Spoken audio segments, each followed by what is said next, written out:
Darating ang araw na luluhod sa aking harapan ang aking taksil na asawa. Habang napapaligiran ng mga ahente ng batas, basang-basa ang mukha sa sarili niyang luha habang nakikiusap ng tawad. Ang aking sakim na biyenan, na dati-rati ay walang ginawa kundi maliitin ako, ay mawawalan ng tinig habang pinapanood ang pagkaubos ng bawat sentimo ng kanilang huwad na yaman. Ngunit sa likod ng tagumpay na iyon, may isang lihim na hindi nila kailanman inasahan.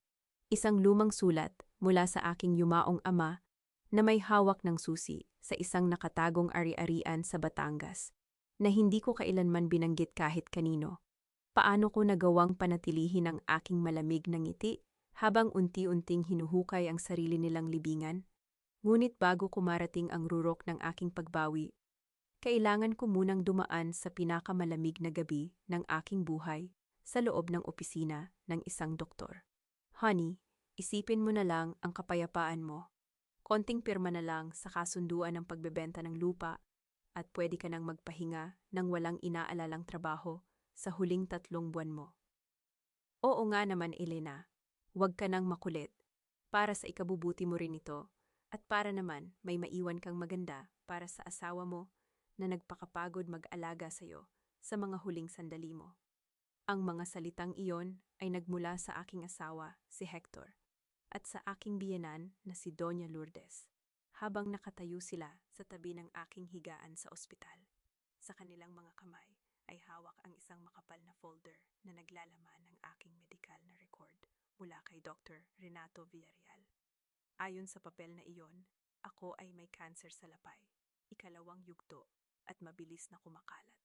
Mayroon na lamang daw akong 3 buwan para mabuhay. Tumingin ako kay Hector.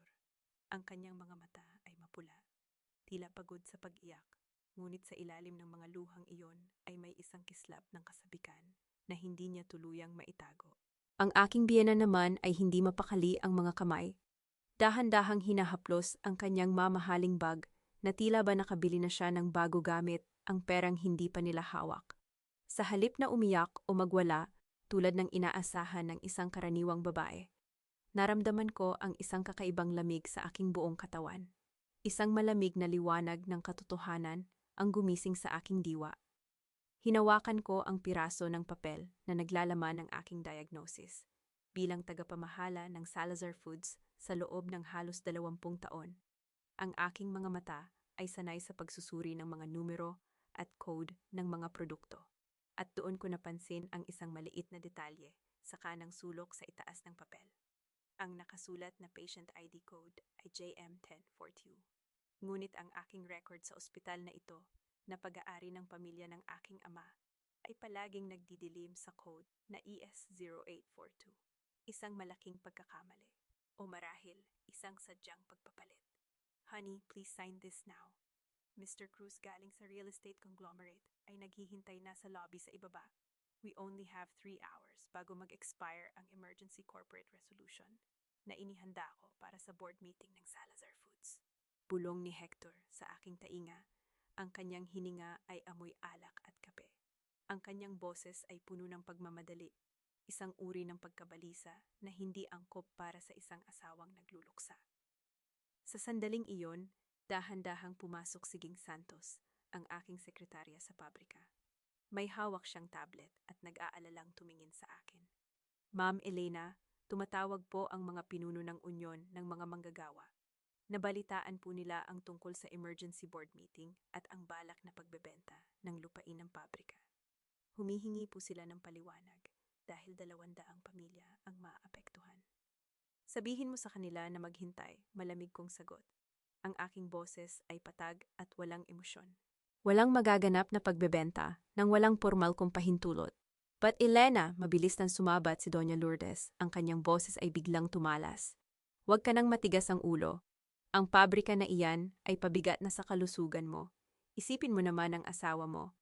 Pagkatapos ng lahat ng sakripisyo ni Hector para sa iyo, ito na lang ba ang isusukli mo sa kanya? Pagdudahan ang kanyang kakayahang protektahan ka? Tumingin ako sa aking biyenan. Nakita ko ang kanyang mga mata na nanlilisik sa galit at kasakiman. Ang kanilang ginagawa ay hindi lamang simpleng paghingi ng pirma.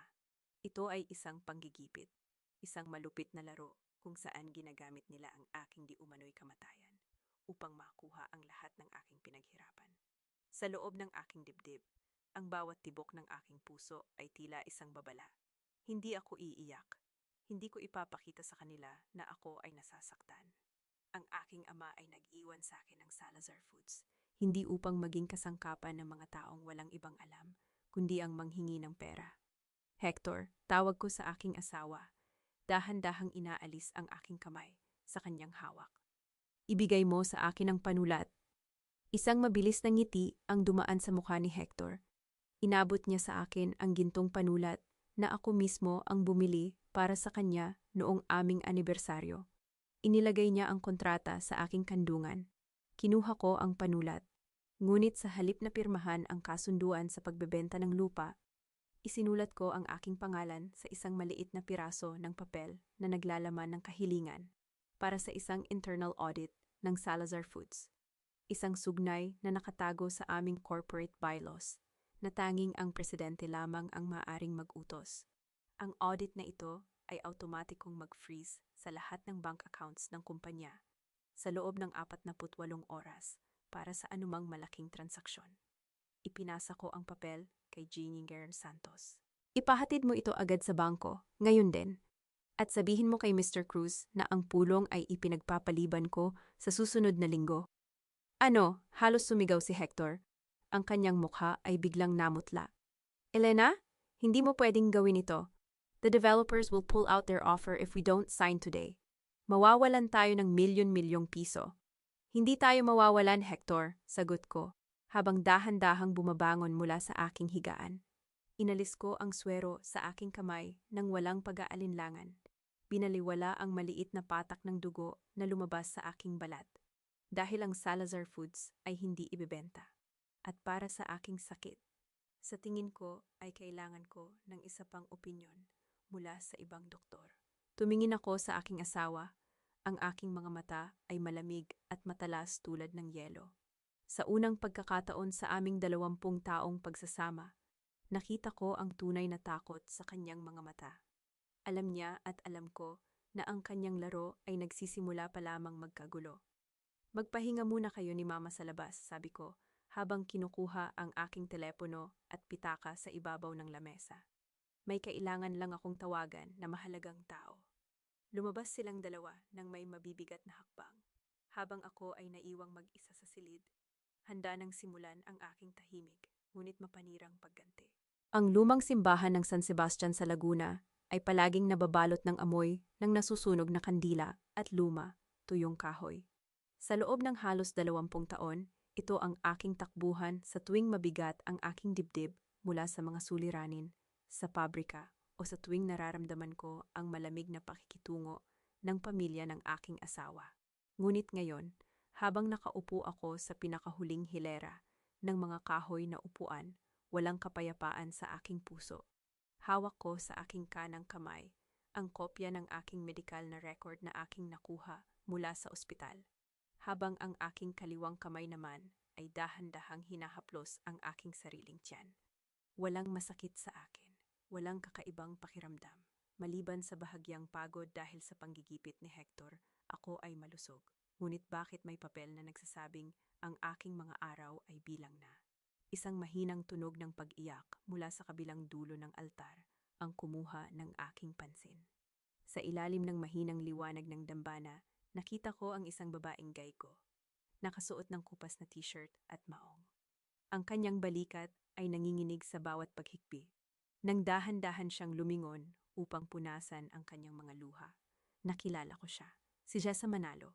Isa siya sa mga manggagawa sa packaging section ng Salazar Foods na tinanggal ilang buwan na ang nakalilipas dahil sa madalas na hindi pagpasok sa trabaho. Dahan-dahan akong tumayo at lumapit sa kanya. Ang tunog ng aking mga sapatos ay dahan-dahang umalingaw-ngaw sa tahimik na simbahan.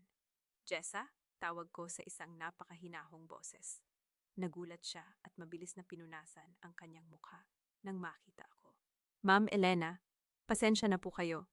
Hindi ko po sinasadyang mag-ingay dito. Nagmamadali niyang sabi, habang sinusubukang tumayo ng may pag-aalinlangan. Ayos lang, Jessa. Maupo ka, sabi ko, habang dahan-dahang umuupo sa kanyang tabi. Bakit ka umiiyak? At bakit tila labis ang iyong paggay? May sakit ka ba? Tumingin sa akin si Jessa. Ang kanyang mga mata ay dilaw at may malalalim na itim na bilog sa ilalim, isang malinaw na palatandaan ng matinding panghihina ng katawan. Ma'am, may cancer po ako sa lapay. Stage 4 na po, sabi ng doktor sa San Sebastian General Hospital. Noong tinanggal niyo ako sa trabaho, hindi po ako nagalit sa inyo dahil alam ko pong madalas akong lumiban.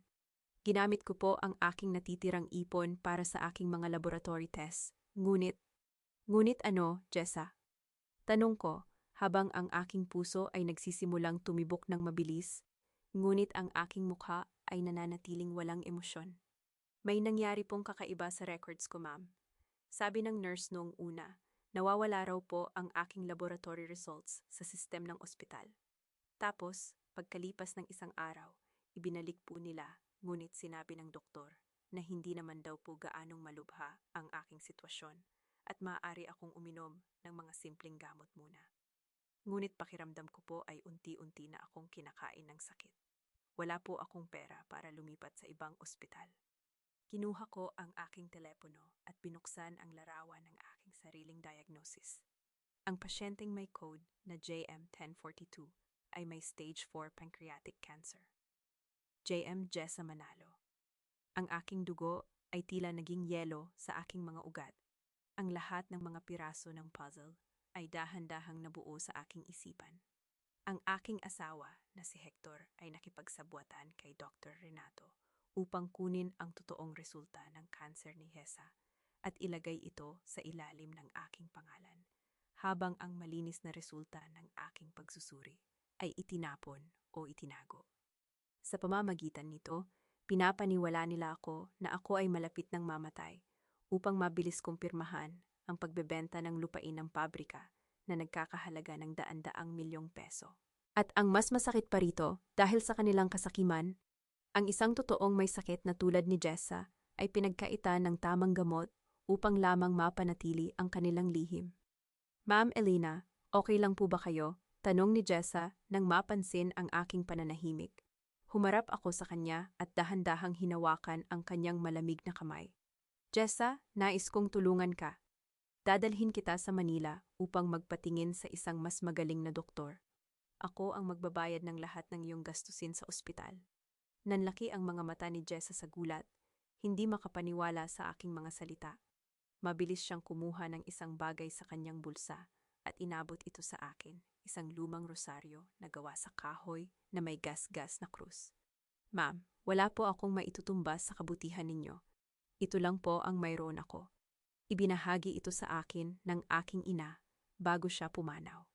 Sana po ay magdala ito sa inyo ng lakas ng loob.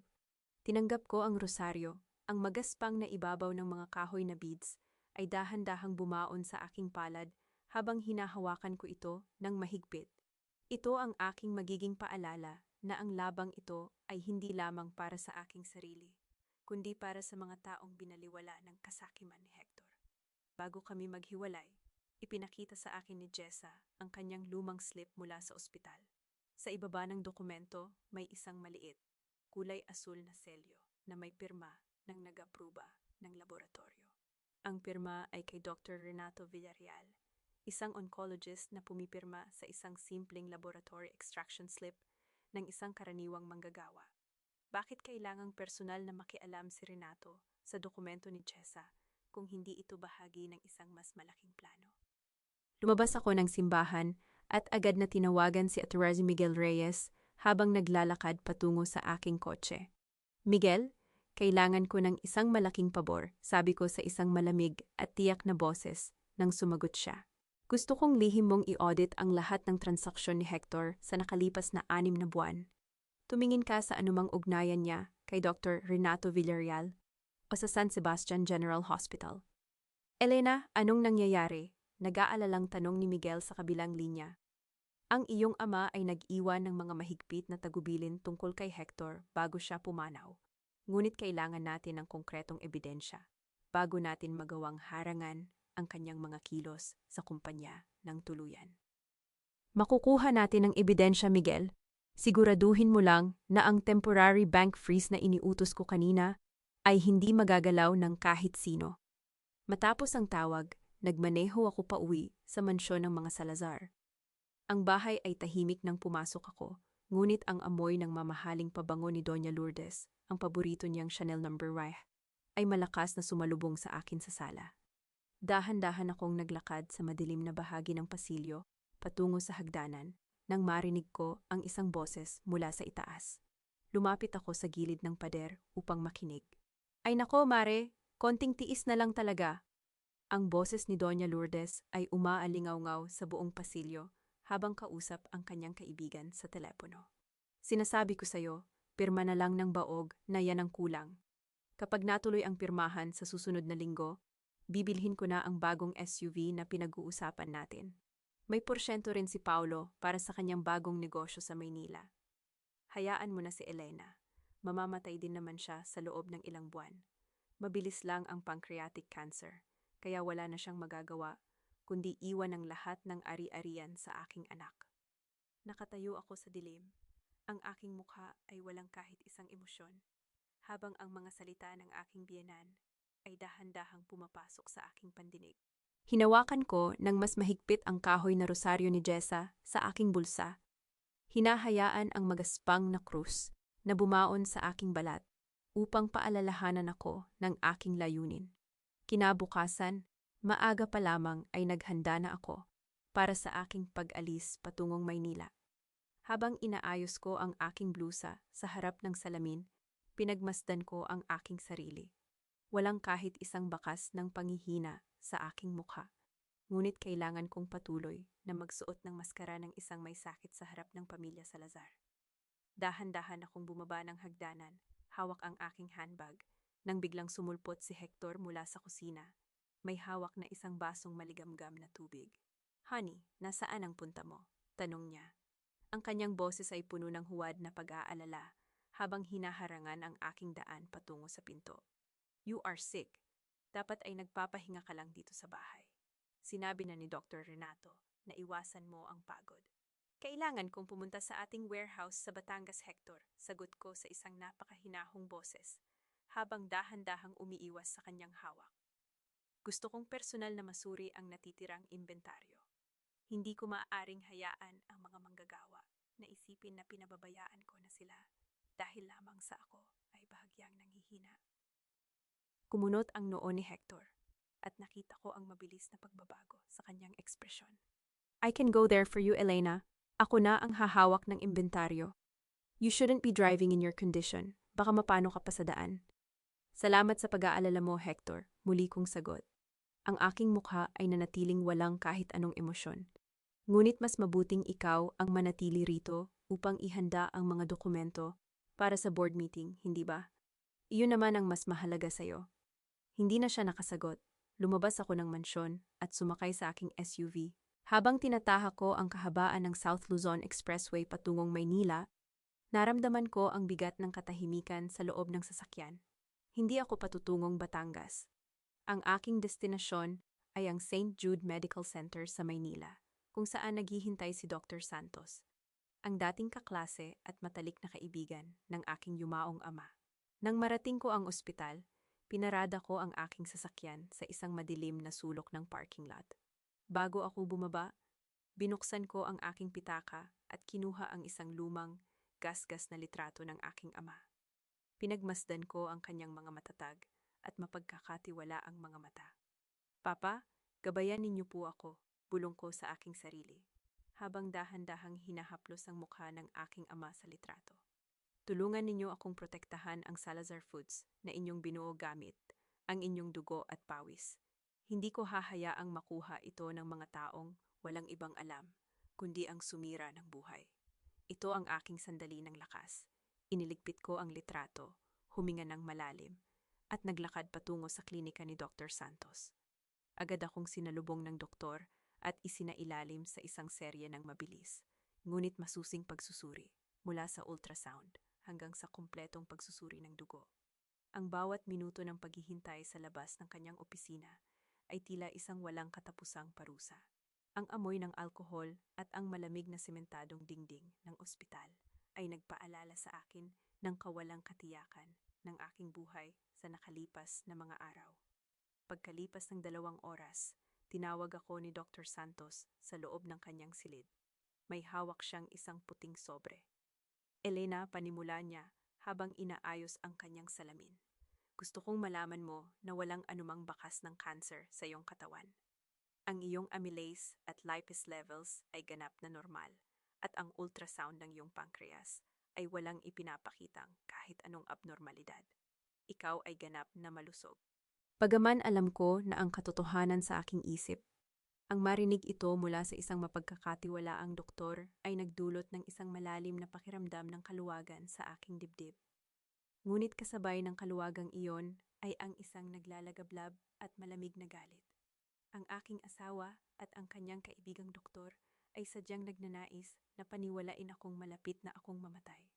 Gayunpaman, may isa pa akong natuklasan, patuloy ni Dr. Santos habang ipinapakita ang isang dokumento sa kanyang screen. Tiningnan ko ang database code na ipinadala mo sa akin kagabi. Ang orihinal na record ni Jessa Manalo na may code na JM1042 ay mabilis na tinanggal sa sistem ng ospital sa Laguna. Ngunit ayon sa server logs, ang mabilis na pagproseso ng pagtanggal na ito ay pinunduhan ng isang hindi kilalang account mula sa labas ng bansa. Bakit naman ang isang mahirap na manggagawa ay magkakaroon ng pondong nagmumula sa isang offshore account? Kumunot ang aking noo. Isang bagong misteryo ang dahan-dahang lumitaw. May mas malalim pa palang sabotan sa likod ng pagbebenta ng lupa ng aking pabrika. Inabot sa akin ni Dr. Santos ang aking malinis na laboratory result. Ngunit bago ko pa man ito tuluyang mahawakan, ang aking telepono na nasa ibabaw ng glass table ay dahan-dahang nag-vibrate, lumikha ng isang mahinang tunog sa tahimik na silid. Kinuha ko ang telepono. Ang pangalan ni Hector ay kumikislap sa screen. Sinagot ko ang tawag, inilagay ang telepono sa aking tainga nang walang kahit anong kaba. Hello, Hector. Elena, nasaan ka talaga? Ang boses ni Hector sa kabilang linya ay hindi na naglalaman ng huwad na pag-aalala. Ito ay masikip, puno ng hinala at galit. Tiningnan ni Mama ang GPS ng iyong SUV. Wala ka sa Batangas, Elena. Ang sasakyan mo ay kasalukuyang nakaparada sa St. Jude Medical Center sa Maynila. Bakit ka nandoon? Ano ang ginagawa mo sa ospital na iyan? Napatitig ako sa malinis na laboratory result na hawak ko. Ang aking mukha ay nanatiling malamig at walang kahit isang emosyon habang pinakikinggan ang galit na boses ng aking asawa. Silly Hector, sagot ko sa isang napakahinahong boses na may kasamang mahinang tawa. Habang pinapanatili kong patag ang aking hininga. Siyempre, nandoon ako. Ang truck ng supplier mula sa Batangas ay dumaan sa daungan ng Maynila para sa customs clearance at dahil naramdaman kong medyo nahihilo ako habang naghihintay, nagpasya akong dumaan muna sa St. Jude upang bumili ng mga espesyal na bitamina na inirekomenda sa akin ni Dr. Renato. Nag-aalala ka ba na baka may itinatago ako sa'yo? Narinig ko ang mabilis na paglanghap ng hangin ni Hector sa kabilang linya. Ang kanyang tinig ay dahan-dahang lumambot, bagaman halata pa rin ang pag-aalinlangan. Ah, ganun ba, honey? Patawarin mo ako, masyado lang akong nag-aalala sa kalusugan mo. Akala ko kung napano ka na. Sige, mag-ingat ka sa pagmamaneho pa uwi, ha? Of course, Hector. Magkikita tayo mamaya sa bahay, sagot ko, bago ko dahan-dahang ibaba ang telepono sa ibabaw ng mesa. Tumingin ako kay Dr. Santos na tahimik na nakikinig sa aming usapan. Walang kahit isang salita ang lumabas sa aking labi, ngunit ang aking mga mata ay sapat na upang maunawaan niya ang aking susunod na hakbang. Iniligpit ko ang aking malinis na laboratory result sa loob ng aking bag at mabilis na nagpaalam upang bumalik sa Laguna. Pagkarating ko sa aming mansyon, dinala ko ang aking sarili nang may sadyang panghihina. Sumalubong sa akin si Paulo sa sala, may hawak na baso ng alak, habang si Doña Lourdes ay nakaupo sa sopa at prehong nanonood ng telebisyon. Ate Elena, nakabalik ka na pala, sabi ni Paulo. Ang kanyang mga mata ay umiwas sa akin nang may kasamang awkward na ngiti. Kumusta ang pakiramdam mo? Sabi ni Kuya Hector, medyo nahilo ka raw sa biyahe. Medyo lang, Paulo. Kailangan ko lang magpahinga, sagot ko habang dahan-dahang humahakbang patungo sa hagdanan. Bago ko tuluyang lisanin ang sala, nagkunwari akong kukuha ng tubig sa kusina at dumaan sa silid kainan upang lihim na ilagay ang isang napakaliit na micro-voice recorder sa ilalim ng lamesa ng hapunan. Isang aparato na aking binili sa Maynila na may kakayahang mag-transmit ng audio ng direkta sa aking telepono. Umakyat ako sa aking silid at nagkulong.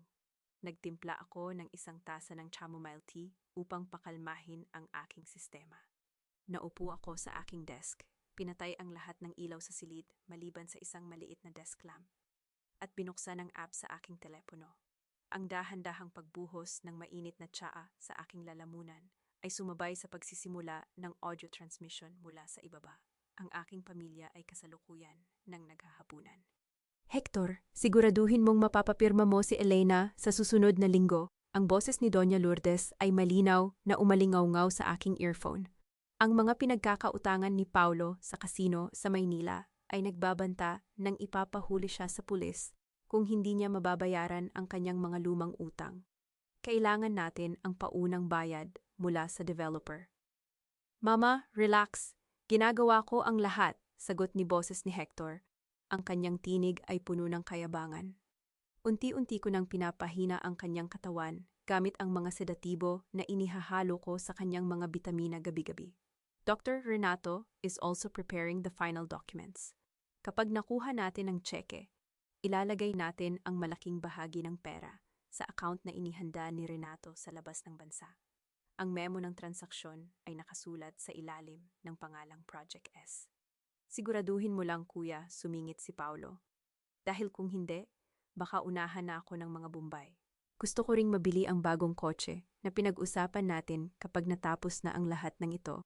Napatitig ako sa aking tasa ng tsaa habang pinakikinggan ang kanilang usapan.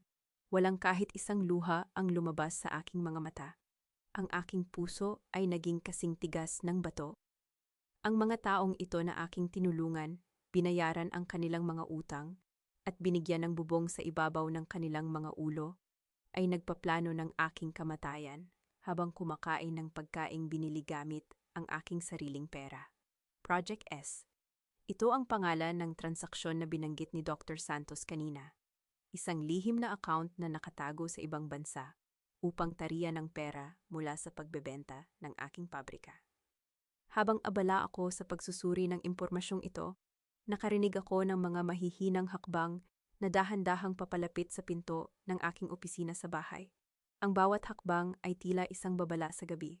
Ang aking recorder sa telepono ay kasalukuyan pa ring nagpe-play ng boses ng aking biyenan na nagtatawanan tungkol sa aking kamatayan. Mabilis kong sinubukang i-pause ang app, ngunit ang screen ng aking telepono ay biglang naghang dahil sa mahinang signal. Ate Elena, nariyan ka ba? Pwede ba akong pumasok? May hihilingin lang sana ako tungkol sa aking allowance. Ang boses ni Paulo ay narinig ko mula sa labas ng pinto. Bago ko pa man tuluyang mailock ang aking telepono o maitago ang aparato sa ilalim ng aking mga papeles, narinig ko ang mahinang kaluskos ng hawakan ng pinto na dahan-dahang umiikot sa dilim. Mabilis kong ipinasok ang aking telepono sa ilalim ng makapal na stack ng mga folder sa aking lamesa. Hinahayaan ang makapal na papel na lamunin ang tunog ng boses ni Doña Lourdes bago ko dahan-dahang binuksan ang pinto. Hinarap ko si Paulo na may hawak pa ring baso ng alak. Ang aking mukha ay walang kahit anong bakas ng emosyon. Paulo, gabi na. Bakit ka pumapasok sa aking opisina nang hindi ko pa pinahihintulutan? Tanong ko sa isang napakahinahong boses na may kasamang malamig na titig. Napaatras si Paulo ng bahagya. Tila nagulat sa aking biglang pagbubukas ng pinto. Ate Elena, pasensya na. I just wanted to ask if you could advance my allowance for next month. May maliit lang sana akong investment na gustong salihan sa Maynila. Investment? O ang mga utang mo sa kasino, Paulo? Sagot ko, ang aking munting ngiti ay sapat na upang patigilin siya. Ibigay mo muna sa akin ang resibo ng mga dati mong investment bago ka humingi muli ng pera. Sa ngayon, restricted ang ating cash flow dahil sa aking medical na budget.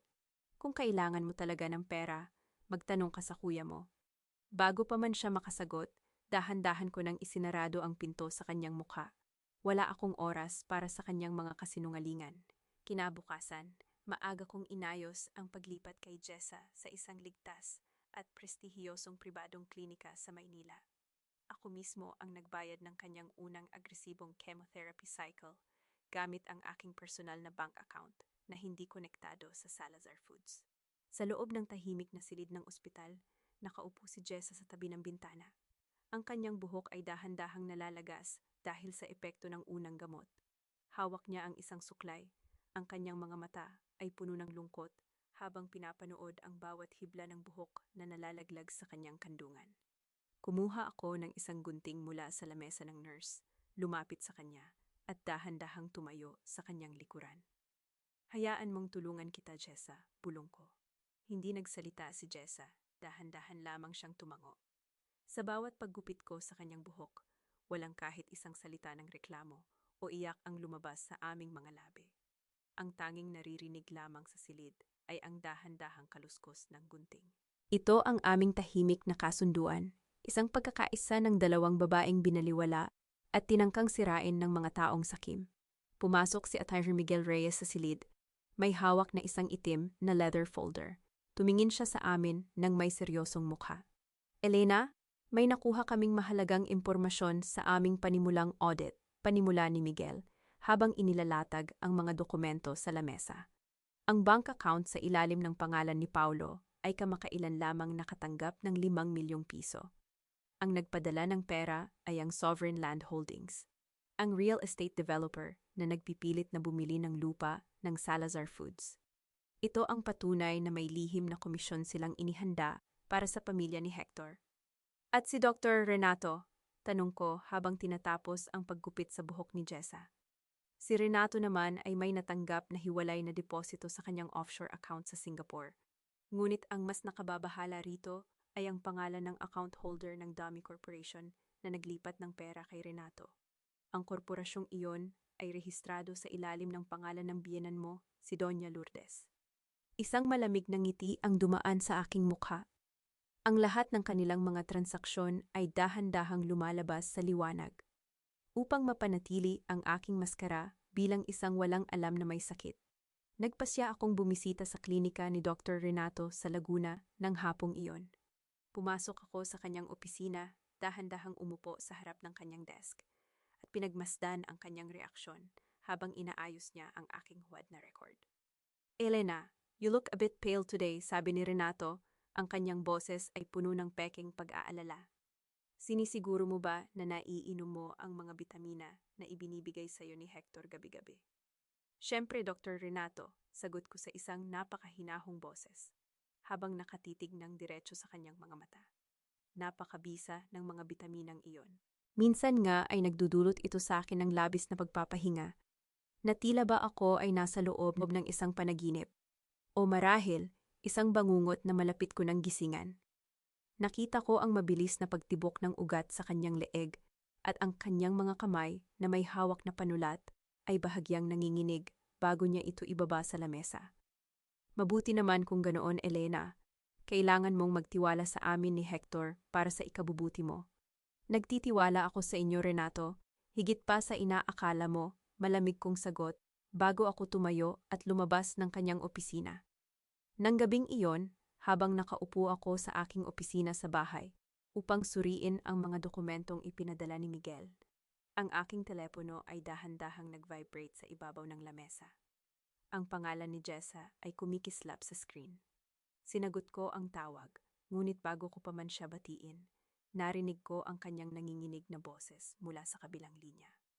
Ma'am Elena, may nakikita akong hindi kilalang lalaki sa labas ng aking bintana dito sa safe house sa Maynila. May hawak siyang kamera at tila kinukunan ako ng larawan habang sinusubukan kong isara ang mga kurtina. Natatakot po ako, ma'am.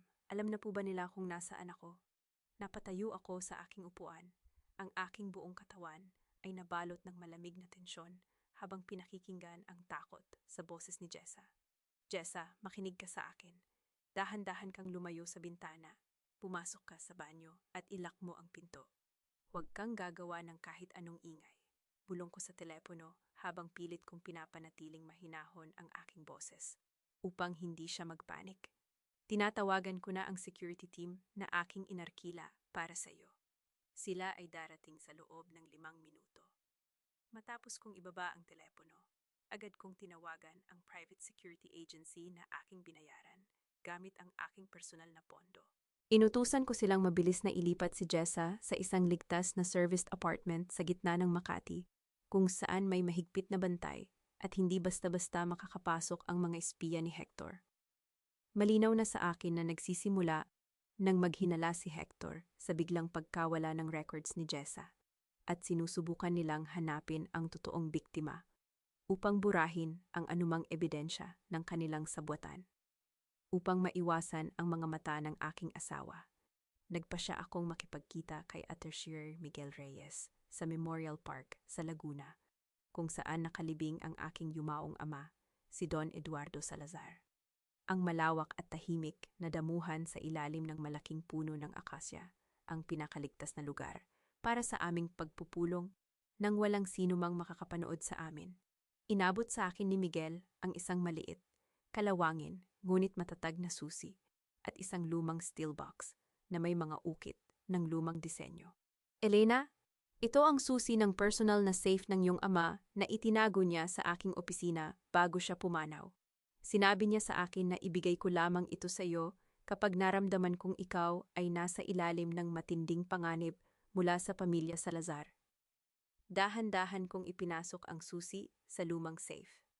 Sa pagbukas ng pinto nito, ang mahinang amoy ng lumang tabako ng aking ama, ang amoy na nakasanayan ko noong bata pa ako habang nakaupo sa kanyang kandungan, ay dahan-dahang sumalubong sa aking pandinig at pangamoy.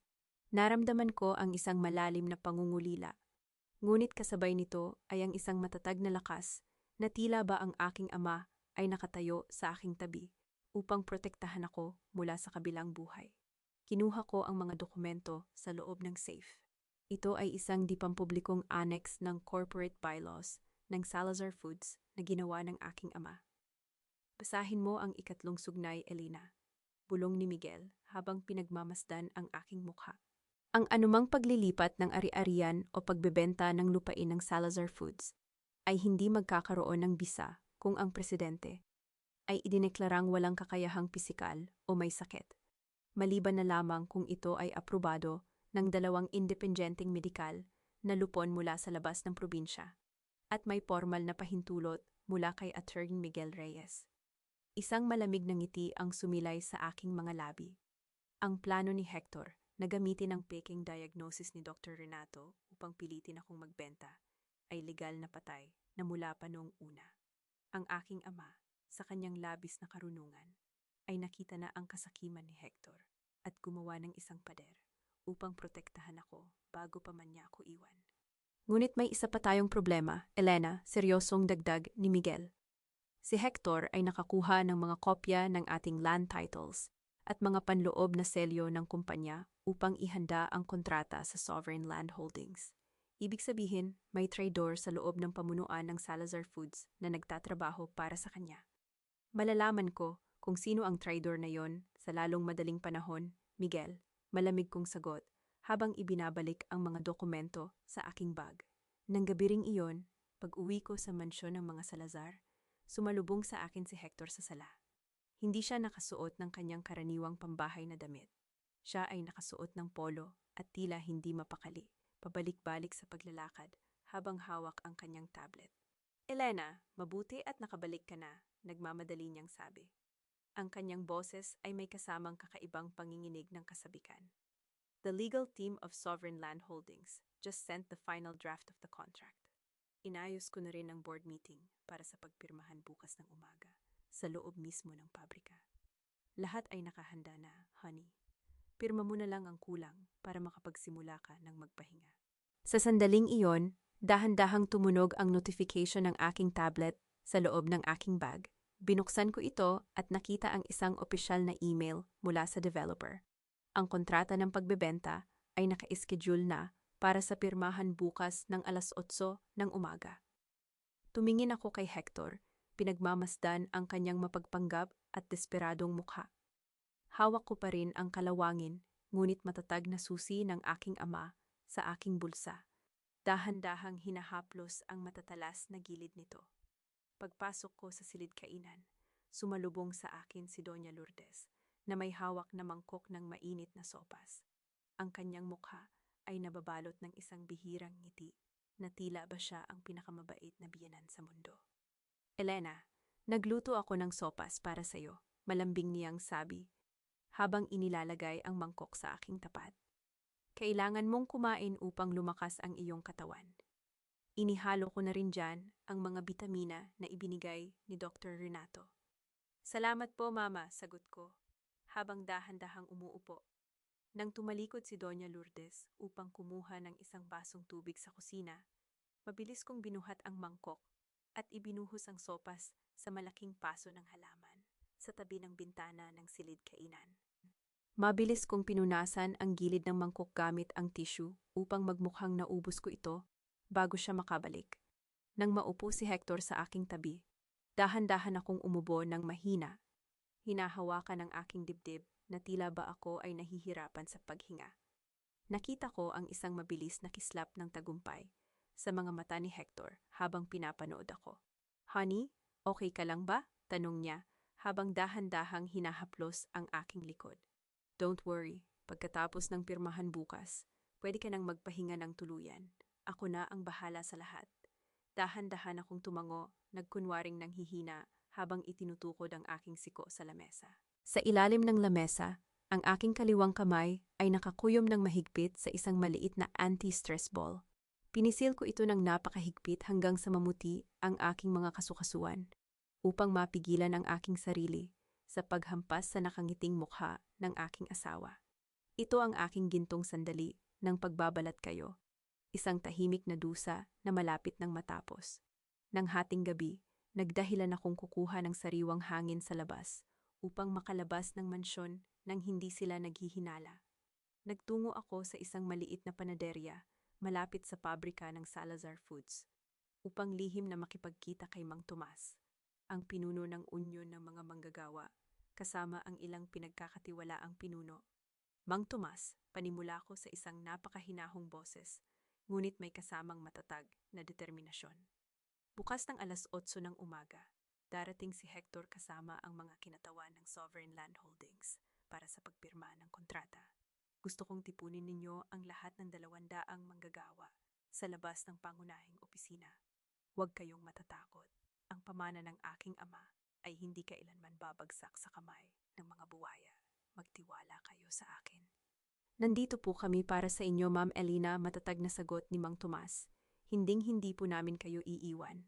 Matapos ang pagpupulong, tinawagan ko si Atirfas Miguel Reyes upang irepaso ang huling detalye ng aming demanda para sa medikal na luwadyao at pagpapatunay ng peking record ng cancer. Elena, may nakuha pa kaming isang nakababahalang impormasyon tungkol sa Sovereign Land Holdings, sabi ni Miguel sa kabilang linya. Sila ay isang shell company lamang. Ang totoong parent organization ay nakarehistro sa Panama sa ilalim ng isang Swiss trust upang itago ang pagkakakilanlan ng pangunahing may-ari.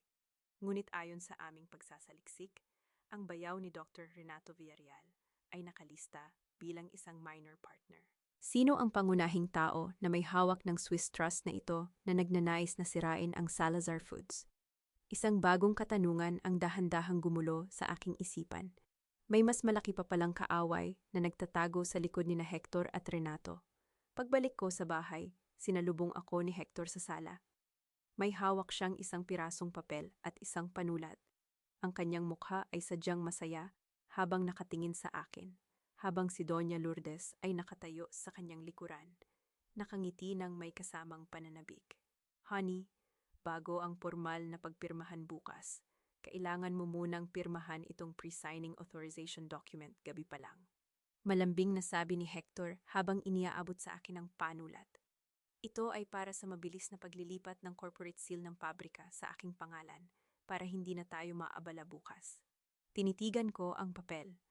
Alam ko na kapag pirmahan ko ito, magkakaroon siya ng agarang kapangyarihan sa mga dokumento ng pabrika ngayong gabi pa lang.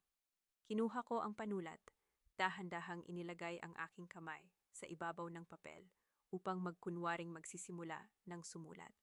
Ngunit bago pa man tuluyang dumampi ang tinta ng panulat sa papel, ang buong mansyon ay biglang nabalot ng isang kabuuang kadiliman, isang blackout. Ang dahan-dahang pagkawala ng lahat ng liwanag ay nagdulot ng isang matalim na katahimikan sa loob ng sala. Sa gitna ng kabuuang kadiliman ng mansyon, narinig ko ang mahinang pag-ungol ng pagkainis mula kay Hector. "Wisit," bulong niya sa dilim.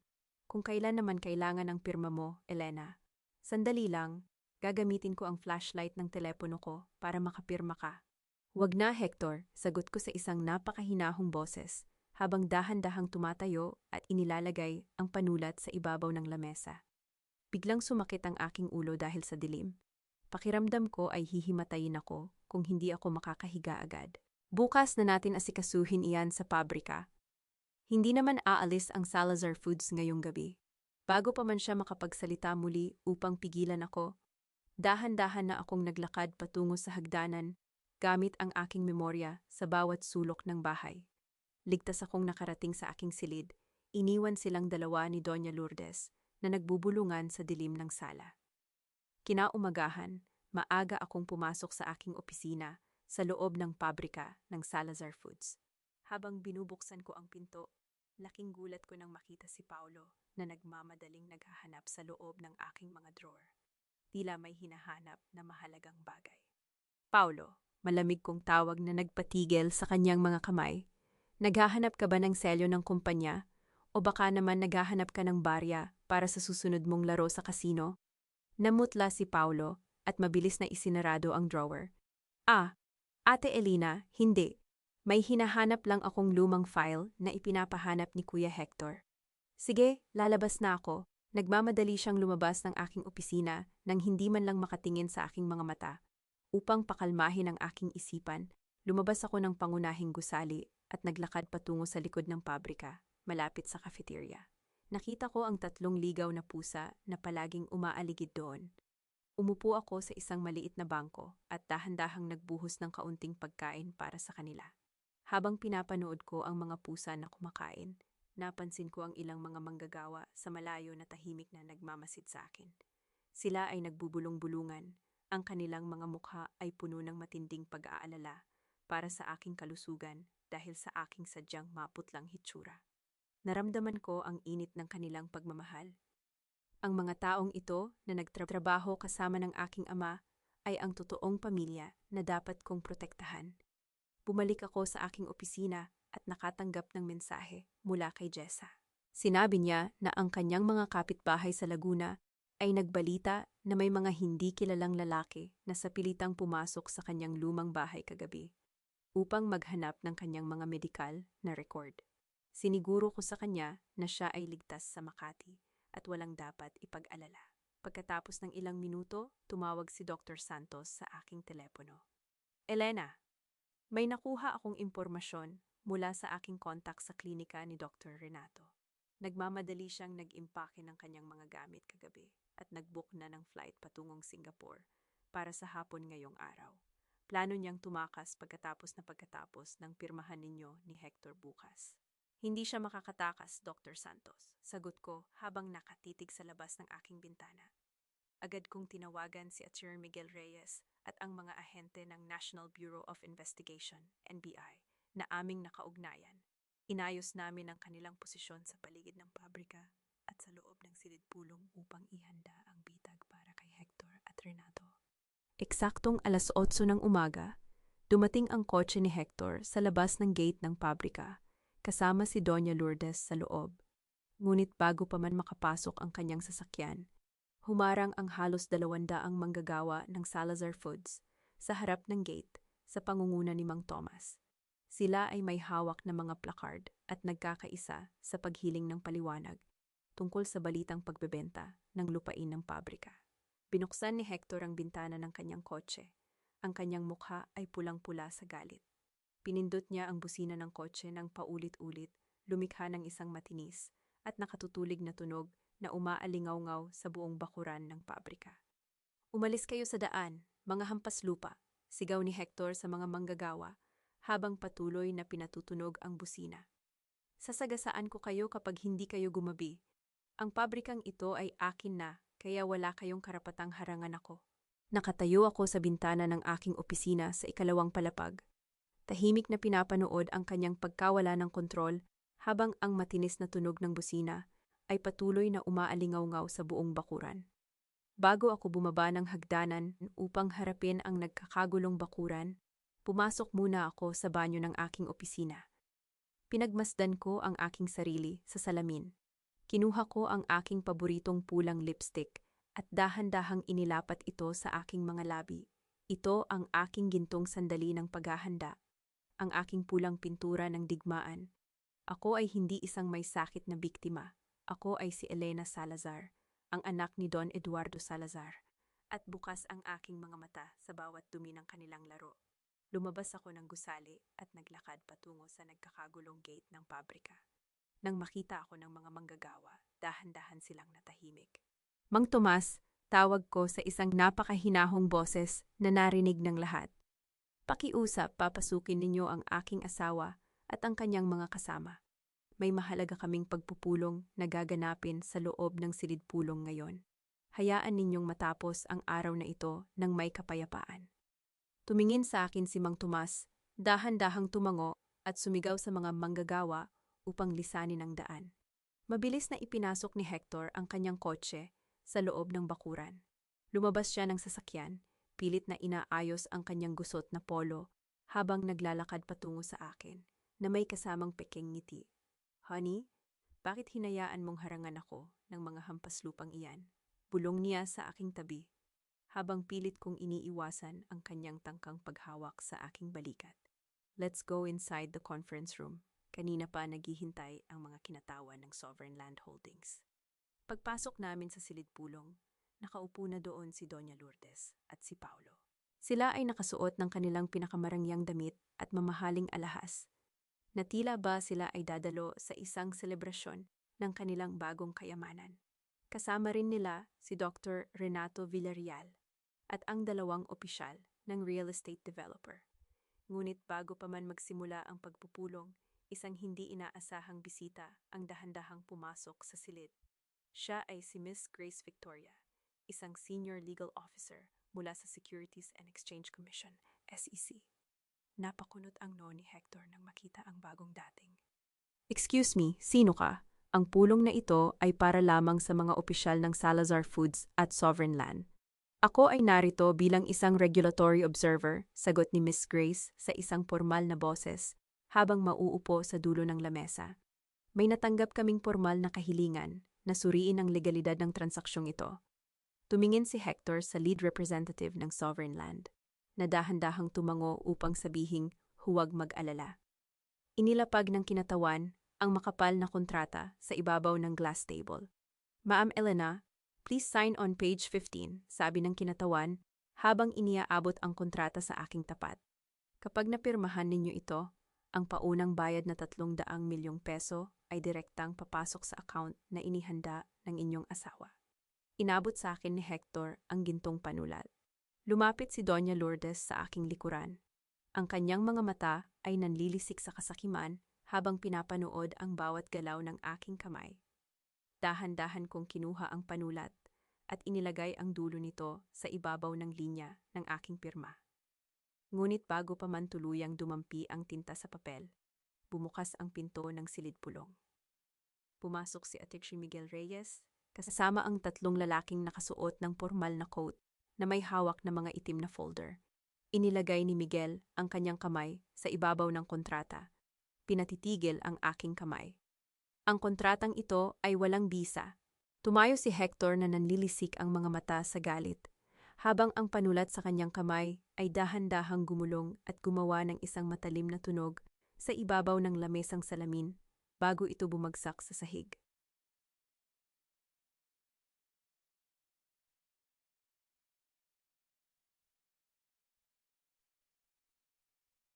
Anong ibig mong sabihin, Miguel? Sigaw ni Hector, ang kanyang boses ay nanginginig sa galit, habang nakaturo ang kanyang daliri sa aking abogado. No one asked for your opinion. My wife is dying. We need to sell this factory for her treatment. Sino ba ang boss dito? Ako ang boss dito, Hector, sagot ko sa isang napakahinahong boses na agad na nagpatahimik sa buong silid. Dahan-dahan akong tumayo, kinuha ang dalawang magkaibang folder mula sa aking bag, at inilapag ang mga ito sa ibabaw ng lamesang salamin. Hindi ako mamamatay, Hector, pero ang asawa mong naniwalang pamilya tayo, matagal mo nang pinatay. Iniladlad ko ang mga dokumento sa harap ng mga kinatawan ng Sovereign Land Holdings at kay Miss Grace Victoria mula sa SEC. Heto ang record ng aking laboratorio mula sa San Sebastian General Hospital na nagsasabing may kanser ako sa lapay. At heto naman ang opisyal na pagsusuri ko mula sa Maynila na nagpapatunay na ako ay ganap na malusog. Dr. Renato, nais mo bang ipaliwanag kung paano nagkaroon ng ganitong uri ng pagkakamali? Namutla si Dr. Renato at ang kanyang mga kamay ay nagsimulang manginig ng husto habang sinusubukang iwasan ang aking mga mata.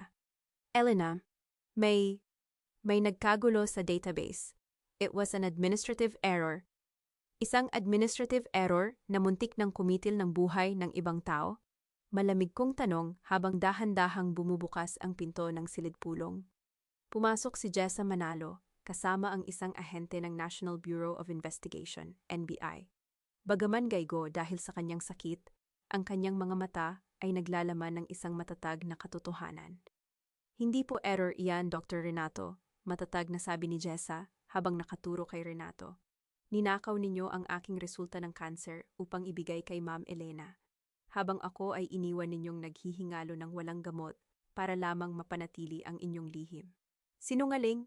Sigaw ni Doña Lourdes habang tumatayo mula sa kanyang upuan. Elena, how dare you accuse us of this? Hector loves you. Isusumbong kita sa lahat ng kamag-anak natin sa Laguna sa kawalan mo ng utang na loob. Kinuha ko ang aking telepono, binuksan ang screen, at ipinatugtog ang audio recording mula sa aming hapunan kagabi. Ang boses ni Doña Lourdes, ni Hector, at ni Paulo na nagpaplano tungkol sa paghahati ng aking pamana, at ang paglalagay ng mga sedatibo sa aking mga bitamina ay malinaw na umalingaw-ngaw sa buong silid. Walang kahit isang salita ang lumabas sa bibig ni Doña Lourdes. Ang kanyang mukha ay nabalot ng isang labis na kahihiyan at takot. Ang tunay na pagsabog ng hiya sa harap ng mga opisyal ng pamahalaan. Si Paulo naman ay nagsimula ng manginig sa takot sa isang sulok ng silid. Pumasok ang 3 ahente ng NBI na may hawak na opisyal na warrant of arrest. Lumapit sila kay Hector at Renato. Hector Salazar, you are under arrest for fraud, attempted murder through poisoning, and conspiracy to commit grand theft. Formal na hayag ng pinuno ng mga ahente. Dr. Renato Villarreal, ang iyong klinika ay kasalukuyan ng naka-lockdown. Ang iyong kasosyo sa paliparan ay nahuli na rin ng aming mga tauhan 30 minuto ang nakalipas. Nerealisa ni Hector na wala na siyang matatakasan. Dahan-dahan siyang lumuhod sa aking harapan. Ang kanyang mga mata ay puno ng luha habang sinusubukang hawakan ang aking mga paa. Elena, please. Honey, nagawa ko lang iyon dahil desperado ako sa pera. Mahal kita, alam mo yan. Tiningnan ko siya mula sa aking kinatatayuan. Ang aking mukha ay ganap na walang kahit anong emosyon o awa. Ito ang aking gintong sandali ng pagbawi. Ang makita ang lalaking nagtangkang pumatay sa akin na nakaluhod sa aking paanan. Habang wala akong nararamdamang kahit anong puot, kundi isang malamig na kawalan. Inabot sa akin ng isa sa mga ahente ng pulis ang isang dokumento na kanilang nakuha mula sa glove box ng kotse ni Hector. Ito ay ang rehistro ng Swiss Trust para sa Project S. Ang pangunahing shareholder ng korporasyong ito ay hindi si Doña Lourdes o si Paulo, kundi isang dummy account na rehistrado sa ilalim ng pangalan ni Hector lamang. Traidor din pala si Hector sa kanyang sariling ina at kapatid, nagnanais na kunin ang buong halaga para sa kanyang sarili lamang. Nang ilagay ng mga ahente ang mga posas sa mga kamay ni Hector, ang malamig na metal nito ay sumasalamin sa sikat ng araw na nagmumula sa bintana ng silid-pulong. Habang kinakaladkad si Hector palabas ng gusali, sumigaw si Doña Lourdes sa akin ng may galit. Walang utang na loob, papatayin mo ang anak ko sa kulungan. Ngunit nang marating nila ang bakuran ng pabrika, sumalubong sa kanila ang isang sasakyan ng media mula sa pinakamalaking himpilan ng balita sa Laguna, kasama ang mga kamera na sunod-sunod na kumuha ng larawan sa kanyang nagmamakaawang mukha sa harap ng lahat ng mga manggagawa. Pagkatapos ng malaking pagsabog ng iskandalo sa silid-pulong, ang pamilya Salazar ay tuluyan ng gumuho. Si Hector ay nanatili sa loob ng kulungan habang naghihintay ng kanyang huling hatol, habang si Doña Lourdes naman ay nahaharap sa matinding investigasyon bilang kasabwat sa tangkang pagpapakain ng sedatibo sa akin.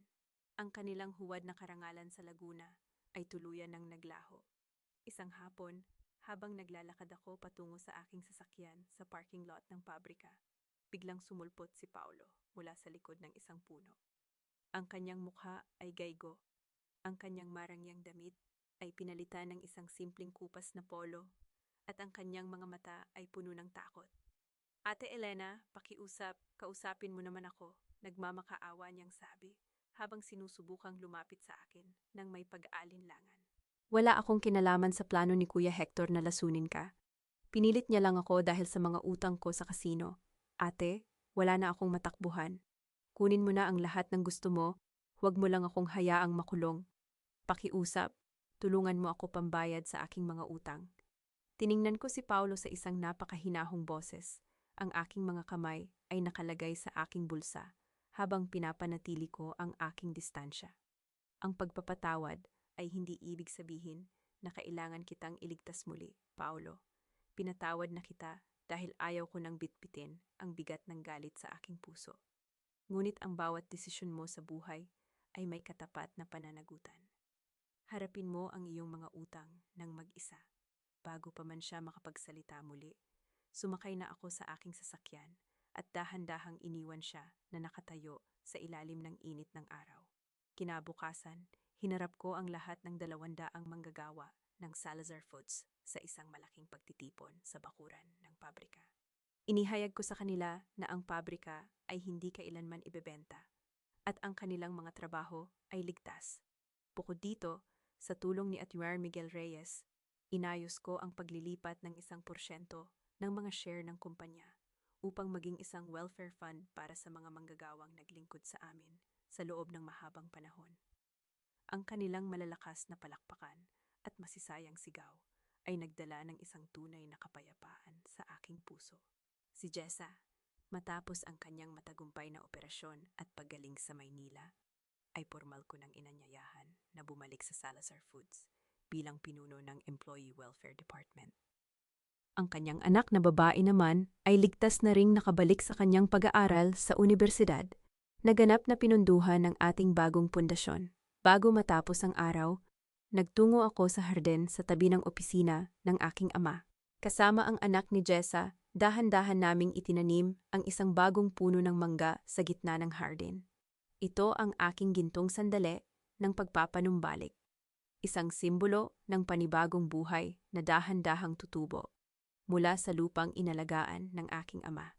Ang dahan-dahang pagdampi ng malambot na lupa sa aking mga kamay habang itinatanim ang puno ay nagpaalala sa akin na ang buhay ay patuloy na lalaban.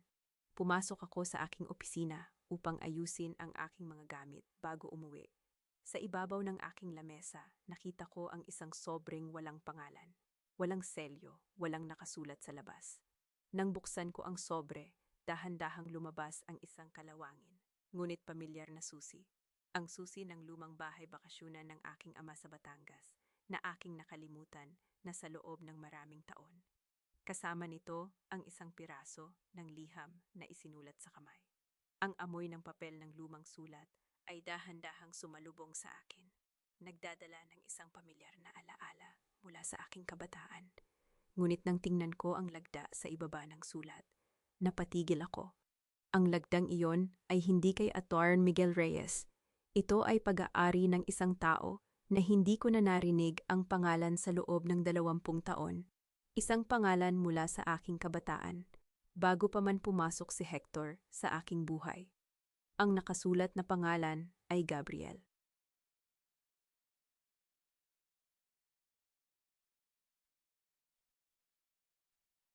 Ang lumang bahay bakasyunan ng aking ama sa Batangas ay nakatayo pa rin sa gilid ng dalampasigan, matatag na humaharap sa dahan-dahang paghampas ng mga alon sa buhanginan.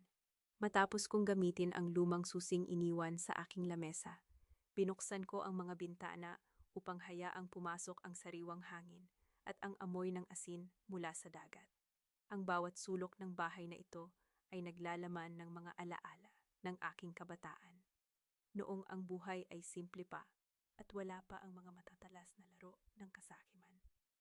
Habang nakatitig ako sa dahan-dahang paglubog ng araw na nagbibigay ng kulay rosas at gintong liwanag sa kalangitan, ang aking telepono ay dahan-dahang nag-vibrate sa aking tabi. Ang pangalan ni Ate Miguel Reyes ay lumitaw sa screen. Elena, panimula ni Miguel. Ang kanyang boses ay puno ng kapayapaan.